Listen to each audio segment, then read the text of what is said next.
Vizag railway station లో భారీ అగ్ని ప్రమాదం జరిగింది. స్టేషన్ లో ఆగి ఉన్న కోర్బా విశాఖ ఎక్స్ప్రెస్ లో ఒక్కసారిగా మంటలు వచ్చేశాయి. ఇవాళ ఉదయం కోర్బా నుంచి విశాఖ వచ్చిన రైలు మరి కాసేపట్లో విశాఖపట్నం నుంచి తిరుమల బయలుదేరవలసి ఉండగా 4వ నంబర్ ప్లాట్ఫారం వద్ద ఈ ప్రమాదం జరిగింది. ఈ మంటల్లో B6, B7, M1 బోగీలు పూర్తిగా దగ్ధమయ్యాయి. కాగా ఈ 3 ఏసీ బోగీలే. రైల్వే ప్రయాణికులు ఎవరూ లేకపోవడంతో పెను ప్రమాదం తప్పింది. మరోవైపు రైల్వే స్టేషన్ పరిసరాల్లో దట్టంగా పొగ కమ్ముకున్నది. హుటాహుటిన ప్రయాణికులకు ఎలాంటి ఇబ్బంది కలగకుండా వారిని అధికారులు బయటకు పంపారు. ఏసీ బోగీల్లో మంటలు రేగినట్లు, అందుకే ఈ ప్రమాదం జరిగిందని ప్రయాణికులు చెప్తున్నారు. వెంటనే అప్రమత్తమైన రైల్వే సిబ్బంది, ఫైర్, రైల్వే ఉన్నతాధికారులకు సమాచారం అందించారు. రంగంలోకి దిగిన ఫైర్ సిబ్బంది మంటలను అదుపులోకి తెచ్చేందుకు విశ్వ ప్రయత్నాలు చేశారు. ఉదయం 6 గంటల సమయంలో ఈ ప్రమాదం జరిగినట్లు తెలుస్తుంది. ఇప్పటి వరకు ఎటువంటి ప్రాణ నష్టము లేదు. రైల్లో మంటల వ్యాప్తిపై అన్ని కోణాల్లోనూ అధికార యంత్రాంగం దర్యాప్తు మొదలుపెట్టింది. B7 బోగీలోని మరుగుదొడ్డిలో షార్ట్ సర్క్యూట్ తో ఈ ప్రమాదం జరిగినట్లు రైల్వే అధికారులు ప్రాథమికంగా నిర్ధారించారు. రైల్లో ప్రయాణికులు లేకపోవడం, స్టేషన్లో ఉన్న ప్రయాణికులను సురక్షితంగా బయటకు పంపడంతో పెను ప్రమాదమే తప్పినట్టయింది. రైల్వే, ఫైర్ సిబ్బంది మంటలు అదుపులోకి తీసుకొచ్చారు. ఈ ప్రమాదంపై జాయింట్ సిపి ఫకీరప్ప మీడియాతో మాట్లాడుతూ వివరాలు వెల్లడించారు. ఉదయం 10 గంటలకు బోగీల్లో మంటలు చెలరేగాయని, ప్రయాణికులను సురక్షితంగా రైల్లో నుంచి దింపాం. 4 బోగీల్లో మంటలు చెలరేగాయని అన్నారు. వెంటనే రైల్వే సిబ్బంది, పోలీసులు అప్రమత్తమయ్యారని, ఎలాంటి ప్రాణ నష్టము జరగలేదని అన్నారు. 4 అగ్నిమాపక కేంద్రాల ద్వారా మంటలను సిబ్బంది అదుపులోకి తీసుకొచ్చింది. ప్రమాదానికి గల కారణాలపై ఆరా తీస్తున్నాం. కాలిపోయిన బోగీలను రైలు నుంచి వేరు చేసి వాటిని మరో ప్రదేశానికి తరలిస్తున్నాం. ట్రాక్ ను క్లియర్ చేస్తున్నాం అని తెలిపారు. మరోవైపు ఈ ఘటనపై DRMతో ఎప్పటికప్పుడు హోంమంత్రి అనిత వివరాలు అడిగి తెలుసుకున్నారు.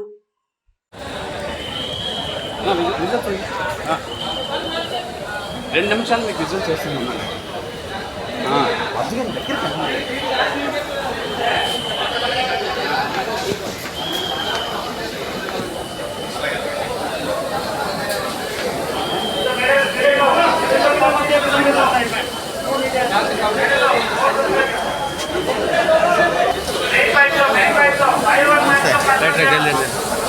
హలో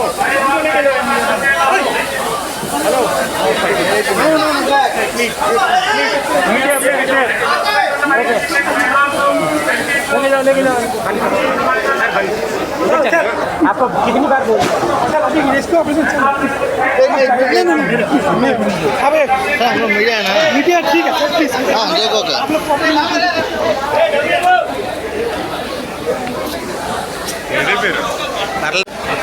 ముందుకెళ్ళి కొడాలండి మీరు.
చెప్తున్నాము.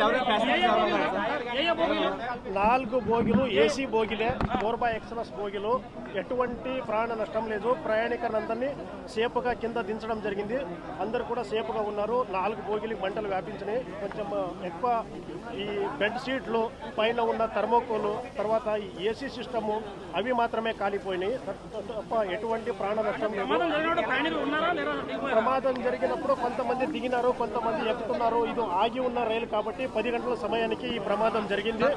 కానీ ప్రయాణికుడికి ఎటువంటి ప్రాణ నష్టం లేదు. ప్రమాదానికి గల కారణాలు కొద్దిసేపులో తెలుస్తుంది. ప్రస్తుతంగా ఇది ప్రాథమికంగా ఏం జరిగింది ఏంటని కూడా రైల్వే వాళ్ళు కూడా పరిశీలిస్తున్నారు. మన పోలీసులు కూడా ఉన్నాము. ప్రస్తుతంగా బోగిని ట్రాక్ నుంచి క్లియర్ చేయడమే ప్రయారిటీ. ఎందుకంటే రాకపోకలంతా అంతరాయం కలిగే అవకాశం ఉంది కాబట్టి ప్రస్తుతంగా బోగిని ట్రాక్ నుంచి క్లియర్ చేస్తున్నాము. కంప్లీట్గా 4 బోగిలు కూడా అగ్ని ప్రమాదం అదుపులోకి వచ్చింది. ప్రస్తుతంగా 4 fire tenders, DCP, all officers, city police ఇక్కడనే ఉన్నారు. ఎటువంటి ప్రాణం నష్టం లేదు. ఎవరికి కూడా ఈవెన్ గాయాలు కూడా కాలేదు. ఇది కోర్బా ఎక్స్ప్రెస్ తిరుమల బౌండ్ 10 గంటలకు బయలుదేరాల్సిన సమయంలోనే ఇది అగ్ని ప్రమాదం జరిగింది.